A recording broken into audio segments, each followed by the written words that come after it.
Nanayo ang kamanghuran sa iyabahin sa ikabay.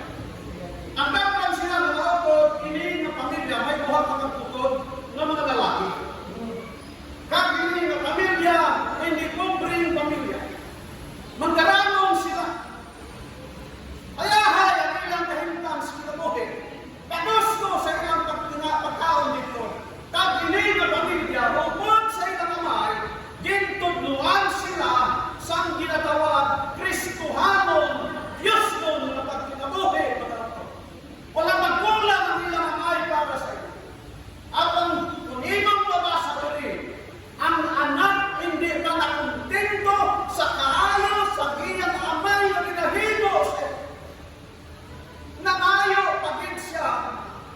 Gusto niya tunaon ang pagkabutan sa iyang bahay, kamihatag sa iyang bahay, bisan buhi ang iyang amay. Sumada sa legalidad ng mga ito, kung ang tag-iya sa propiedad buhi ka, bisan gina-ICU pa na siya, nakapisong-pisong lang mata niya, pero ang legal owner sa propiedad ng mga ito, hindi pa na magkadto sa iyang mga bataan, not unless siguro kung maghimo siya sa Last Will and Testament. Naman sila ang ininaanak, naghimo sa isa kang iligal na pagtamayo sa ito. Sila niya tayo. Huwag na bahin mo. Ang sino si tatay ng wow ng bahin. May kami kong ipabayaan silang tatay nila, pero wala ang ito. Wala. Saway siya nila.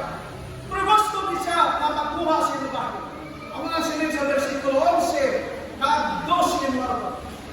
Sa versikulo 13, ang Biblia ng hambal, tungod kaya amay, isa ka amay ng minuman, isa ka amay na nakahangot, isa ka amay na dili gusto masakitan ng mga bata, bisan hindi pwede ginhatag sa bata.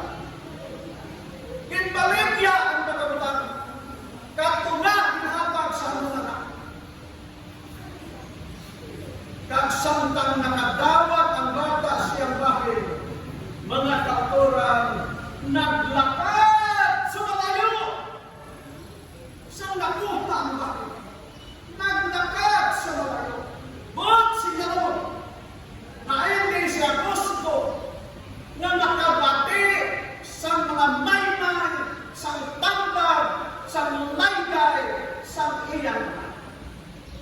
Isa ka bagay na utod na binhimo sa una sa katauhan sa panahon sa natapos na o sa wala panahon. Ang Henesis Kapitulo 6, versikulo 5 kasi kad ang ilang panghunak-hunak malao gayon sinisip. Human instinct ina ang mga kauturan na atong panghunahuna sumala sa dalang kasulatan malao gayon. Ang tao gusto din magpalayo sa Diyos.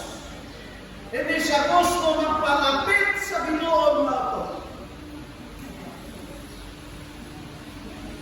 Kaya sa pagpalayo niya, gusto niya nga magpalayo, magpangabuhi, simpatuyan without his father's guidance. Pinakalisod niya, maglakad ikaw, din ka man matanto, hindi ka pagiyahan sa atong Diyos, maraming po, wala sa kapuslanan ang ito.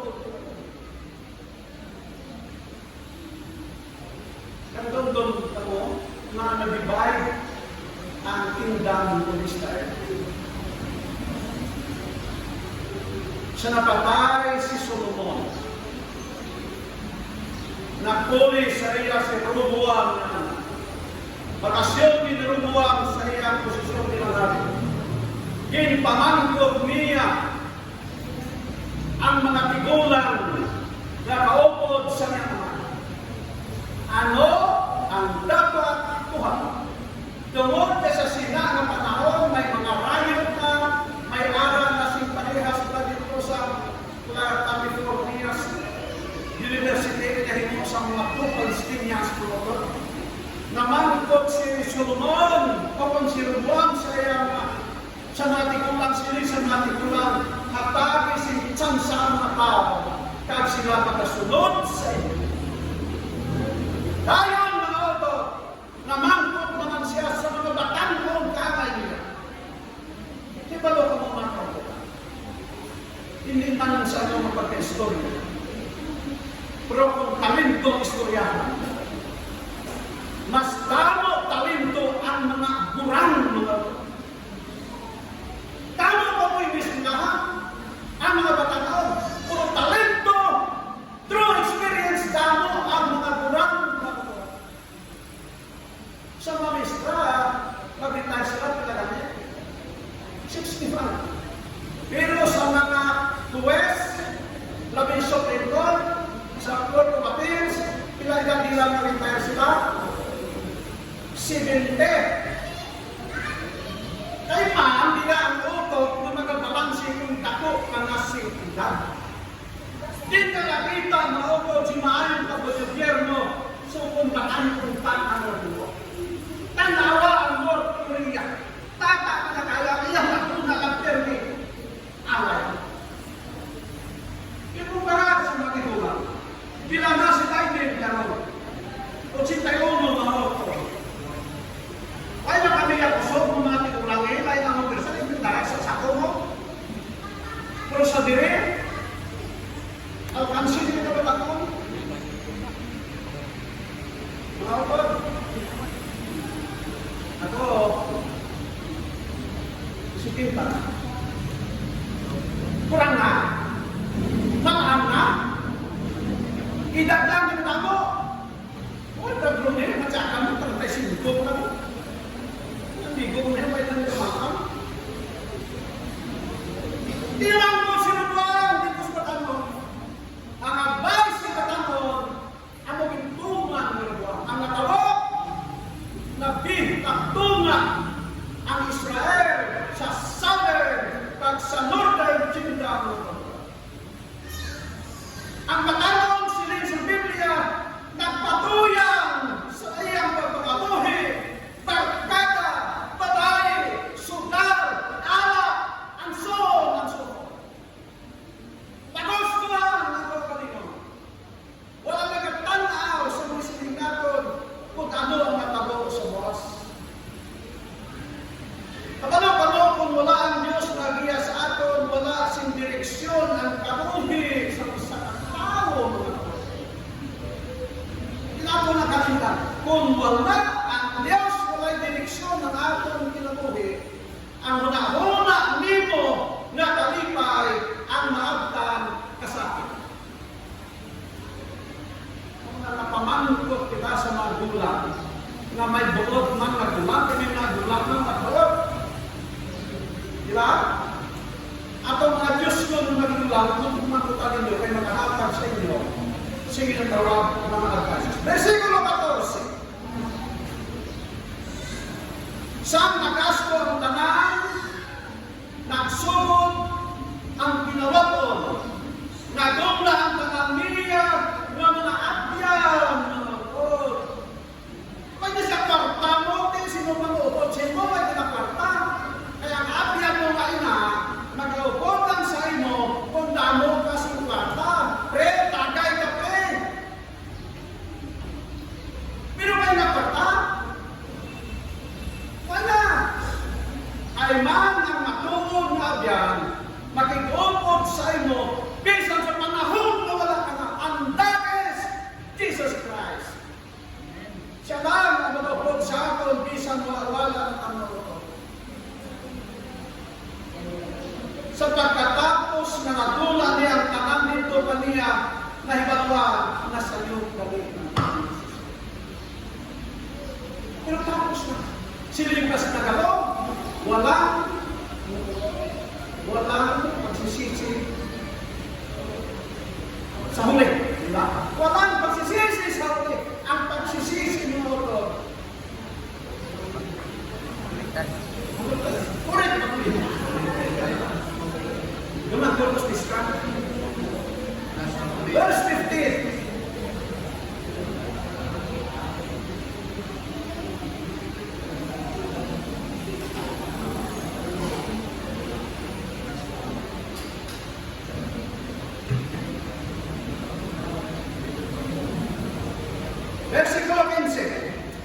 Nagkadto siya sa pagpamugon sa mga uma. Isang nagkadto, ay naman siya mamugon sa mga uma kay rural area ng Ekuan. Dahil, pagkadto niya dito, ang iyang employer, dato man siya. Lipal ang baboy na nag-ausap sa mga tao. Tingin mo sa tao, nagpamalandong siya, na gusto at niya tani, kung pwede pa lang, magkaon naman siya. Aupon sa baboy, ay gutom na siya doon. Talanon sa mga baboy, gusto siya magkaon ng katawan. Sininigaman, Defense Minister sa Israeli government mga otod. Sila niya, we are fighting human animals. Bosing ano sa lakas. Bosing ano mga otod kung ang isang katao mawala at kabagan sa Ginoo, daw mahimo na lang siya na sapat sa inyong tanaw. Saan? Ang tao na nagpatayo sa Diyos, wala silbing kalainan sa sapat. O galing lang, ang tao kami, may hunahuna kami ang tao. Pero kung nagpatayo ka sa Diyos, ang imong hunahuna, daw sapat naman. Kaya sapat na yan. Patakuon mo, anong toyo? Ha? Gaging patakot mo baboy mo, ipatakot mo kanding mo, ipatakot mo manok mo. Anong toyo sukat? Ihawon? Sugano? Di ko nagtao ay sila na nagpatayo sa Diyos, daw sapat na lang siya, kaya wala man siya, sindi nagtanaw na kaugnaon sa iyo mo. Nakatundong po kay Pini. Yes, kay Pini. Bagong graduate sa law, sa pag-amulan. Nagapaabot siya sa mariksang na iyang pag-apitan. Samtang ara siya sa kwarto, may namatiran siya matinog. Sila niya, Mr. Pini, manontate ikaw sa mariksang. Kung makapasal ka sa pagiging mariksang, ano ang imong buhaton? Sila niya, Mr. Pini, hindi kung makapasal ako, mahimon ako na abogado maging tuod kini abogado, i-practice mo akong kurso, kag makaangkon ko si madamo ng mga kliyente, kag makaangkon ko si madamo ng kwarta. Di sinig sa tingog, di kung may madamo ka na singkwat, madamo ka na kwarta, ano ang sunod di mong buhat? Actually, Mr. Pili, di makita ka tinakbapay, ining tao sa makita ka tinakbapa. Di ka namukat ka tinakbayan, hindi na mga. Ay, kwapalang tanang pagkitaon. Tere, sila nga, pangita ko sa pinakagwapa, pagkatapos ng asawa ko, kamag-anak kami. Tere, kung nakaanak ka na, ano ang sunod din mong buhat? Ipas kunahan mo ng mga bata ko eh. Tere, kung nakapaskwila ko na sa mga bata, ano ang sunod din mong buhat? Eh, sila nga sa tatanong, tigong lang na ko eh, pag-amdan ko. Tere, kung tigong lang ka na, ano ang masunod sa inyong pag-uhin? Eh, sila nga, mapatay na ko eh. Di kung mapatay ikaw, ano ang sunod sila? Sila yung Mr. Peter, kahit pag-usun sila. Tumaman, may mga tao makaakay sila. Na sa pag-abot, sa kamakain sila na di kung patay rin. Daw sapat mo ito. Huwag na kang mahuna kung ano ang mahimo na abdan. Wala si Jesus sa ilang pinabuhi, mga kapatid. Versikulo 17. Saan na umpawan siya, iyan na hunangaan ang asulubon sa ilang balay na nagabugal na sa pagkaon. Lord, ikay man na pinisya ang parabola ni Jesus. Pamilya ni kung saan ang pagkaroon sa mga dinista. Doon, babackslide sa tubay panahon. Pero, abi ninyo ang minatudlo sa mga ginikanan sa ilalim sa kamay, ginatudlo ang naporser, ginadala sa iglesia, pagkatapos sa bautismuhan, o baling lang nag-backslide. Ito, nang isang lugay na to, ang imong pagtulungan ng natudlo sa imong bata, mga kultura, na abot ang mga panahon na mapamagduman nila ang gintudlo sa iyang mga liya. Tawag sila na mangandong siya sa pagkalingon. Nga sa balay nandong damo sing pagkaon ang amon sulugoon ay gani hindi makukman ay nagahangkal ang pambisal, nagahangkal dito ang loaf bread, kung ano pa na ang napalaman na dito, mag-abre ka sabi, nagalama ang ara dito na lapu-lapo. Na ako nag-amnos diri, nga abili ako magbalik sa akong amay. Kaya hay dito, mga utod sa panahon na dumduman nato nili, mag-abot sa akong panamanin, magbalik sa pagkakaroon. Ang Diyos abi sa iyong nakamot sa pagdawat sa atong bisan ato kita kung isa. Nakatundol ako siya sa dito sa Duwawa. May isang adventista dito, pamilya sila. Nadugay na, wala pa sila. Eh, kapag diwang mo ko, damo kwarta dito. Ang ilang negosyo mo ito, beer garden. Kung mabaka ang beer sa mga panahon, pagkilala, tag-20 degrees Celsius, dito, nagtagsang gatos, mabaka na siya. May damo kwarta tao, may mga bulawat na mga tao. Kaya ka na ilang negosyo. Ibisitahan pastor sila. Si Pastor Sinandra, ano sa ako pamalit? Kasi niya, Pastor, ayaw pa pala kami. Ay mamalit na gabi. Di nga gibawaan, bubalik ni, mamalit ni sa pagkala. Ang painundong Pastor Sinandra, ingon, Pastor Sinandra, kung nagplano ka mo, mabalik sa pagkalagan, ayaw talente, nagpabilin sa inyong pamasahe. Pagkasunod sila na wala pabilin sa ilang pamasahe. Gihuta ang among establishmento mga kagbuha sila na manasawa pinubos patay. Wala sing pamasahe. Utod sintak na sa tutod kaangay sa katanong nulasan natin sa Lucas dili.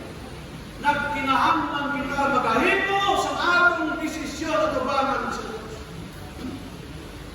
ang kinanami sa ginawatan ng sumala sa istorya sa versikulo 18 nodo, nakadesider siya sa pagbalik sa iyo.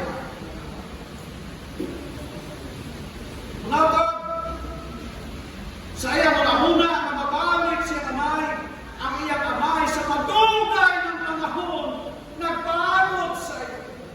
Sa tanang panahon, nagalingkod siya dito sa tatas patulahi, na makita ang iyang anak na nagpauling na sa ilang balay. Kaya amay nahitlaw sa iyo. At sintak na sa pagkaho. Ang atong langit mong amay nahitlaw sa iyo at sa atong pagkaho. Sando tata mag-alagad na babalik sa iya.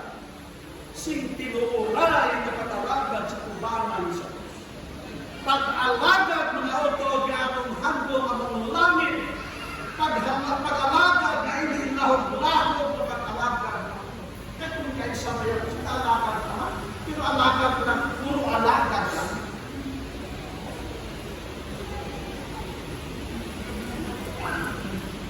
Pagano pa mo, ang pinakamaayo na desisyon sa amo ang pagpaulit sa iyo. Ang Diyos na auto, pinapaabot sa at sa panahon na kita nakadesisyon. Magabalik sa ato naman, ang manami nagtino, nagmanami, nagulong at nababatian sa kinarian sa palangit. Baysan, welcome home. Sino tambal? Ang atong Diyos. Nagpaabot siya sa imo, nagpaabot siya sa atong manamo. Kaya ang gugma sa kamay, walang nakapagpo kaya. Isa ka panahon sina ang bata, kinakitigan sa koon, nakasala sa ilang balay. Kamu ang bata? Kung sinanong mayaman na siya, sa nakasala siya, nagpaagyo siya sa nagari. Pila ka oras nagdi maladangay sa kamaysan kay malagyo lang sa gilikanan. Dito sa misan sa mga may araw nito gamay na payat, ikagikapoy lang ang lubok niya ng atin. Gusto na siya magpaway, tulog siya dito. Namin ang tulog sa batahas lagi maaga, has na nag-ara ng abla makita sa bukid, may nagpikpik sa iyang tabaga. Nagpikpik siya ng tabaga, paghalikid sa bata sinanay niya, sige sa mga ito, ulit. Oto, pinapikpik kita sa Diyos. Kinaimbita kita sa Diyos sa pagpauli na sa ato langit nung napulianan. Sino sa inyo sintak na sa kahon ang may handong aanay sa among batangon na magpauli sa inyong balay? Lagi na lang. Salamat na ko. Ano ang nakapugong sa inyo sa pagpauli sa atong langit nung naman? Pinapuggan mo lang kita sa sugar, sigarilyo, anak, babae, negosyo, bisan sa madong, pamilya, umarka. Verse 19.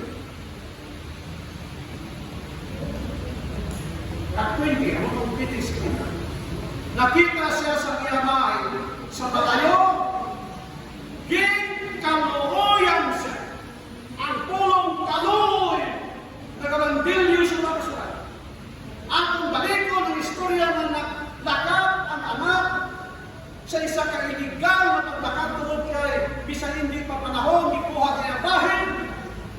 Apang sa tira, nakabot siya ang kalisod sa kinabuhi. Nag-desidir sa magpauli sa ilang babae. Apang sa nakita sa namay sa malayo pala ang record at sila, ginkaluuyan sa mga. Wala kasing nabasa sa Biblia, nagindumtan sa kamay kay tungod kay magdamo sa sigilimo kay Diyos. O sinanong gikalimtan sa Diyos ang tanang niya na pagpapas. Gikalimtan ang tanang ng kasalanan. Kag ang naghari sa pagkipuson ng kasing-kasing sa Diyos ng nautog amo ang pagpalangga sa iyo. Namintan ang tanang. Utod sa panahon kita magabalis tumanan sa Diyos, hindi atong matalapasan, hindi naman tulungan siya. Versículo 20 ang kapatid ko lang. Ano ko siya naman sa talaga? Why na kayo? Talagang din. Nagka-intindi sa dito at urgency. Kaya man ang atong panahon, lipot na lang. Ang atong panahon, hindi na magagulay. Nagdalaga na naman. Pagkatapos sila sa Biblia, ginhapo siya, ginhalo ka. Ginbaso? Siya gibuhat? Wala. Ginsukmatan? Wala. Ang tanang gikalimtan sa kamay. Tungod kay siya na puno, palangga sa kamay. Kita pinalangga sa Diyos mga damo kasi kasaypanan na nabuhat o baman sa Ginoo. But still, ang Ginoo ay bumba sa magkanisa sa atin. Isaya sa puno versikulo 18 ng sirem, kani kamo, kay mabayas kita. Bisa na nung magpulaan ng mga sala, paputiyong mo amoy na ang atong Diyos. Sa nakita sa mga may dalagan siya. Ay ni panahon ni Jesus. Dalagan, gabin hagos, kag ang mensahe na nabatiyan dito sa Ginerian sa Malangit, welcome home, my son. Always welcome home. Isa ka panahon may sa panahon na Kristo. Nagkamuloy ng Kristo sa Kristuan. Ang bot patungkay, pero istorya ng sulit. Sa natapos na niya ang servisyo, paulit na. Pero kung nahuna siya, magkawag ba yung ako sa pamilya tungkol na may record na po ng preso ko? Tungkol kinakonvict ako sa isa sa crime, na ginhat, ginakyos para sa ato. Nadawa tayo po sa kamay. Nagsulat siya sa iyang ama, siya ng atong kamay. Sinya, sa dirat na madawat ninyo ang akong sulat, arin ako sa train, nagabiyahe ni Pauli. Kung nadawat ninyo ako, subot ng anak, di sa ipagkod, naghatag ko si madawat at kahuloyan sa inyo. May makita ng punyaribon, tira sa tugangan sa atong balay sa Oak Tree. Bakit sulas na Oak Tree ang kita? Magnao ko. Habang kung wala ko sing makita na Oak Ribbon sa Oak Tree. Magadiritso na. Nakukurasong ka nagabiyahe ang train. Saan kalapit ka lang? Tandaan na ang mga lugar. Sinatawag ko sa nangaman mo ina. Tinuwain ng Oak Tree ko. Wala na din siya nakita ng Oak Tree ko. Pero tatlong weeks sa ilang balay. Tingala sila kay si Oak Tree. Kaya ang bilog na Oak Tree. Naputos ang ribbon na nautod welcoming sa ilang anak na napriso at napauli sa ilang. Ang ina at ang Diyos niya. Pagabot dito sa anak, kasi sa ama, sa anak kali. Ginako si mamay, siling niya na tayo mamay, siling niya tayo. Nakasawak magikutukob magina. So nagpauli ng pagdiri, kaya hindi ko kakwanta na kutong, hindi ko kakwantas kanisod. Siling niya kung pwede lang, timuan ako na isa, ulipo ni mo, magkakaon na po, pinalang sa ako, basta pauwi ng putay. Pero ano siya sa riko? Si Ben sa kamay, kuhain ninyo sa pinakamahal na bisti, kada bisti din apon naman. Tungod kay ni anak ko na nagbalik sa ako. Mga ukod, hindi kita mga ulikon, kita mga anak sa Diyos. Kagusto sa Ginoo na ikaw ako, pag-istihan silang bisting pinakamahal. Ano ang bisting? Anong tanglaw dito si Sir? May nakita akong anong tao sa kumahal. Pero dito sa kanto, ng tutungan nila, may nakita akong anong dito, kung papo mo. 20 mil lang sa kabilog ko karoon. Ano yung isa? Ano mo naman? 20 mil. Mahal mo. Hatang ang bisti sa aton sa Ginoo mo ito, sobra ka kamahal. Ang road of righteousness, Jesus Christ. Ang bisti na ginhatang niya kaya dahil kaiba, sa panahon na wala sila makasama, amo gihapon na bisti na ihatang niya sa imo kang sa aton na matahalong na bisti ay bisti na hindi kaya mapakal sa iba. Pagkatapos, siya din sa tatay ay nabistihan na sa malahalon. Siya kuhaan ninyo ang sing-sing kagibutan sa mga hindi ko pansin na sing-sing mo. Ang sing-sing na nag-simbolo siya na ikaw ay ordinaryo na tao, kundi sa ikaw ang tao na anak sa hari. Kita mga utod, mga inanak sa hari, sa bugos. Ginpamistihan kita, gibutanan sa sinsing, tungod kay naatod amay, hindi ordinaryo, amay na kalapsin.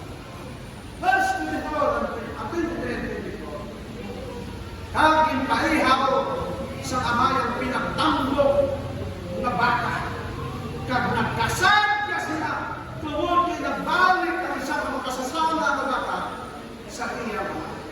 Sugiran ko mga ito, may dato kalipay sa langit kung may isa at mansala na mabalik sa Diyos. Nalipay ang langit sinong isa at mansala.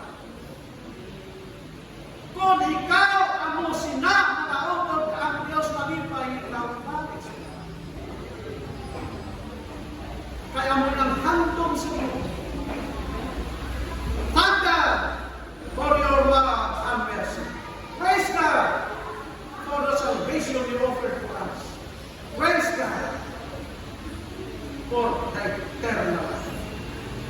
God's answer will come to eyes.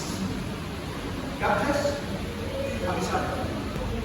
So, madaming salamat sa mga mensahe. So, karon kita magandako. Ako po kung ginahangyo, magkita matindo, bugatong pag-aawiton, rescue the parish.